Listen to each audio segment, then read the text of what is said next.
Hai, apa kabar kalian semua? Senang sekali bisa bertemu kembali dengan kalian melalui video pembelajaran jarak jauh ini. Sebelum belajar, mari kita berdoa dulu ya. Berdoa dimulai. Berdoa selesai. Oke, yuk kita belajar bahasa Inggris lagi. Oke, materi kita kali ini tentang song.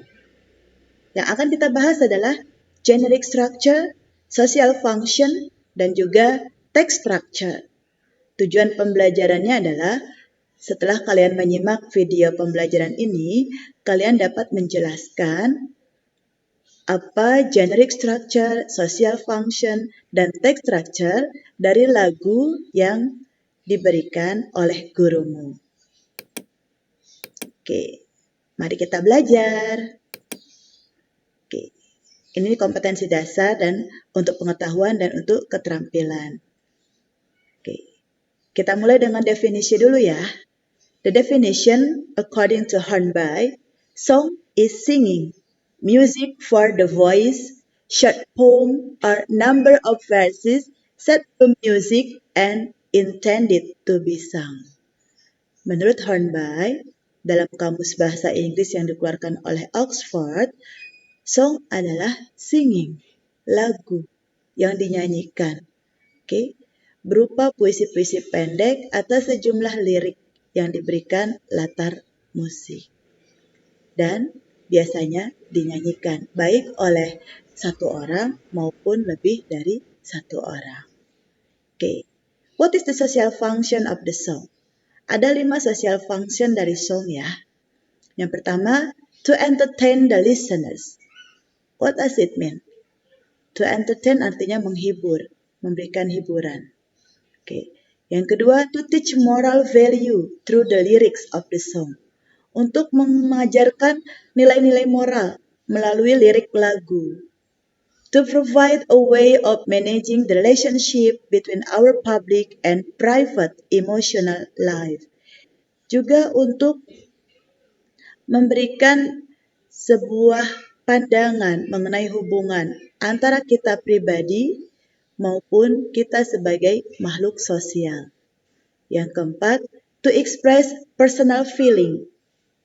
Nah, di sini lagu juga berfungsi untuk mengungkapkan perasaan pribadi kita. Apakah kita sedang bahagia, sedang sedih, sedang kecewa, dan lain sebagainya.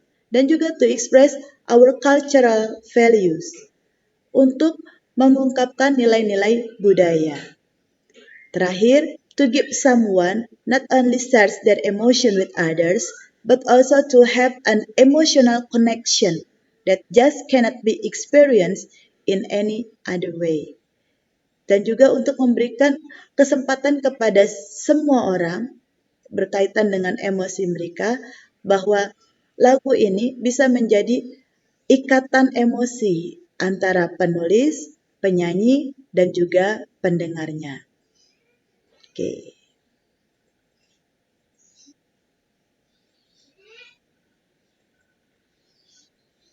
Inilah dia the generic structure of song yang harus kamu ketahui.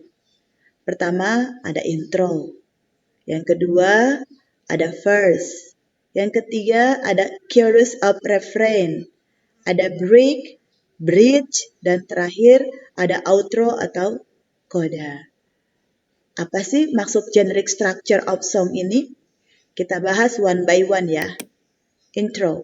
Di bagian ini, the introduction establishes melodic, harmonic, and or rhythmic related to the main body of song. Biasanya terdiri atas musiknya, musik intronya. Lalu yang bagian kedua ada verse. The second verse based on the picture painted in the first verse. Verse ini, lirik ini biasanya ditulis panjang sekali di bagian tubuh lagu. Nah, it is the section of the song structure that tells the story. Ini adalah bagian penting dari sebuah lagu di mana para pendengar, penyimak, atau bahkan penyanyinya sendiri tahu kisah lagu itu. lagu ini tentang apa? Lagu ini mau dibawakan seperti apa? Apakah dengan nada sedih, nada gembira, atau biasa-biasa saja? Ini adalah fungsi dari verse. This is the exposition describing the skin or the person or an emotion. Bagian ini biasanya ditulis oleh penulis untuk mendescribe, menggambarkan apakah luapan emosi penulis, cita-cita penulis, keinginannya, atau bahkan impiannya. There are usually 2 or 3 verses in a row. Biasanya ada 2 atau 3 baris lirik dalam sebuah baris that have the same musical structure, the same rhyme and poetic matter, but different words. Paham sampai sini? Jadi, ada 2 atau 3 lirik dalam satu baris yang memiliki struktur musik yang sama, struktur puitis yang sama, artinya nada belakangnya sama, tapi dengan kata yang berbeda. Oke. Bagian ketiga adalah chorus of refrain. Ini adalah the most repeated section, bagian yang paling sering diulang. Maka tidak heran apabila it is the easiest remember, menjadi bagian yang paling mudah diingat. It is the summary of the song story. And all the verses have been leading up to the chorus and is usually the part of the song people sing along with. And then it can come at the beginning, in the middle, or at the end of the song. Bebas ya, mau di awal, di tengah, atau di akhir. Yang pasti ini merupakan rangkuman dari kisah lagu. In fact, some songs don't have choruses at all. Ada juga beberapa lagu yang tidak memiliki chorus. Jadi ini tidak wajib ada. Hanya mayoritas lagu memiliki chorus of refrain.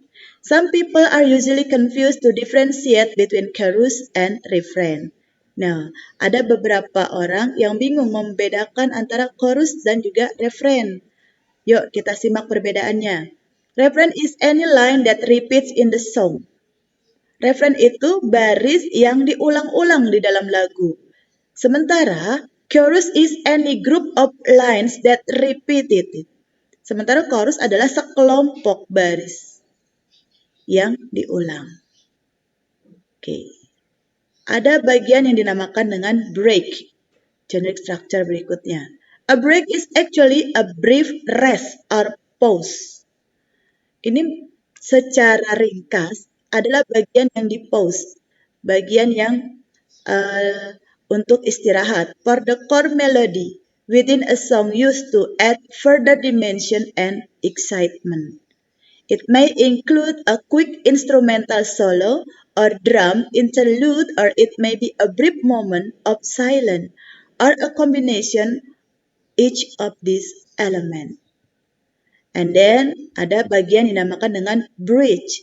The bridge is the section that gives the audience time to reflect on the story or gives them the climax or conclusion of the story through verses and chorus. Bridges can be used to give the singer to breathe. This is also the part of the song that shifts. Okay. It can suddenly change tempo or volume or instrumentation.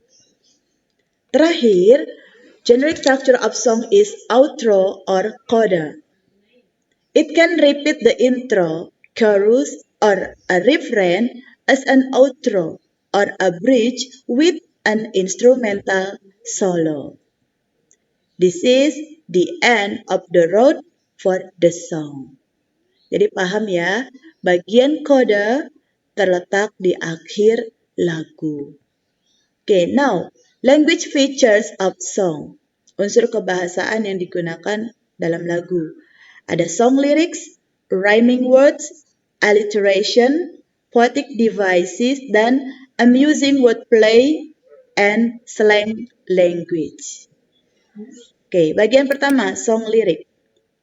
Lagu selalu memiliki lirik.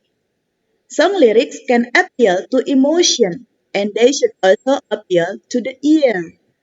It can be assumed that different genres of song will exhibit different styles of lyric. The verse of song contains the details of the song, the story, the events, images, and emotion that the writer wishes to express. Songs are not always composed of simple sentence structure or grammar. Lyrics are characterized by the use of rhythms, conversational speech, and poetic expression. The following are the language features of song. Sederhananya, lirik ini selalu ada di dalam lagu. Dia mengekspresikan emosi. Setiap genre lagu akan menggunakan gaya lirik yang berbeda-beda. Dan lagu tidak selalu dikompos dengan menggunakan struktur bahasa yang sederhana atau grammar yang sederhana. Tergantung dari penggunaan ritmiknya, speech conversationalnya, dan juga ekspresi puitik atau puisi yang digunakan. Lyrics are written in first, second, or third person. Specific perspective you choose. Oftentimes, it views change in lyrics but only when needed. Biasanya lirik ditulis di bagian pertama atau kedua. Ya. Okay. Rhyming words, kata-kata yang memiliki irama. Ini adalah unsur kebahasaan berikutnya yang dimiliki oleh lagu. Kata-katanya harus berirama. Ada akhiran yang sama, ada nada suara yang sama misalnya. Nah, usually song use a familiar catchy tune and rhyme. A rhyme is a linguistic style based on consonant or similar sound of two or more syllables or whole words at the end of one line. Rhymes are most common used in poetry and song. Nah, kebanyakan dari kita pahamnya mengenai rhyming words ketika kita membaca puisi. Karena di dalam puisi kita akan mudah sekali menemukan kata-kata yang berirama, rhymes. Berima, ya, berima. Alliteration. It is a stylistic device in which a number of words having the same first consonant sound occur close together in a series. For example, a big belly beats a baby boy. Nah, kata yang dicetak tebal ini bagian awalnya adalah konsonan. Konsonannya sama kan? Nah, ini namanya alliteration. Bagian ini sering sekali digunakan untuk menulis lagu. Kalian bisa memperhatikan dari lagu-lagu yang sudah ada di sekitar kita. Oke. Poetic devices, bagian-bagian yang mengandung puisi. Some songs use poetic devices such as figure of speech and imagery. While songs can paint a vivid picture, since they are longer mediums, imagery can be found in just a single sentences as well. Jadi, imagery tidak harus selalu dalam bentuk kalimat yang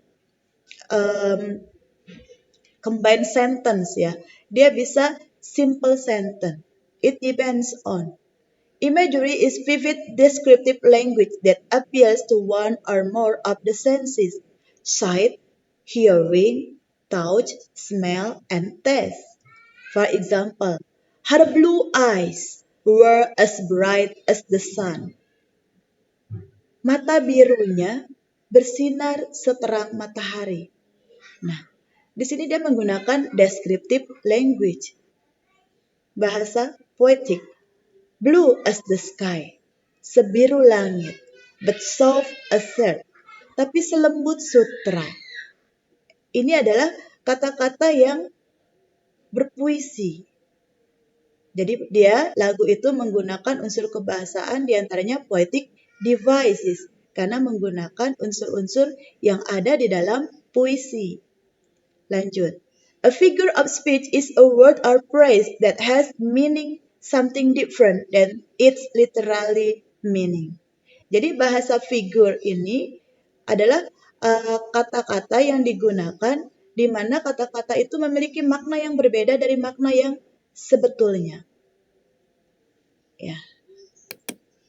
Oke.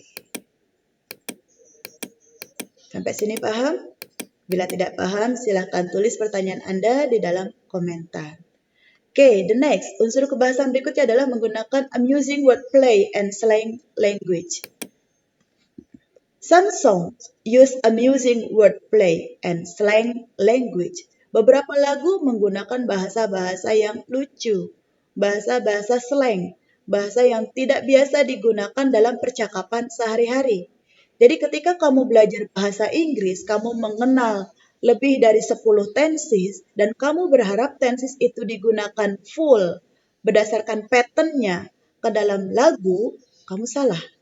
Karena untuk menulis lagu, tenses-tenses tadi tidak full digunakan grammatically. Okay. A wordplay is the manipulation of language, in particular the sounds and meanings of words, with the intent to amuse verbal wit. Slang. Bahasa slang itu adalah kind of language consisting of very informal words and phrases. Slang is common in speech than in writing.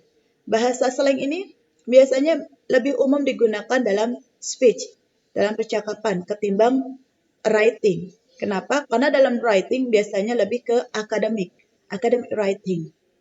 Nah, speech yang digunakan ini pun bukan academic speech atau academic speaking. Slang digunakan untuk percakapan antara orang yang sudah saling mengenal lama, kenal baik. Ya, tidak bisa digunakan dalam perkantoran atau kondisi yang resmi. Contoh slang language misalnya gonna, wanna, ain't. Oke, let's analyze this song. Masih ingat lagu ini? Ini lagu lama sekali. Qui Sera Sera by Doris Mary Ann von Kappelhof atau Doris Day. When I just a little girl, I asked my mother, what will I be?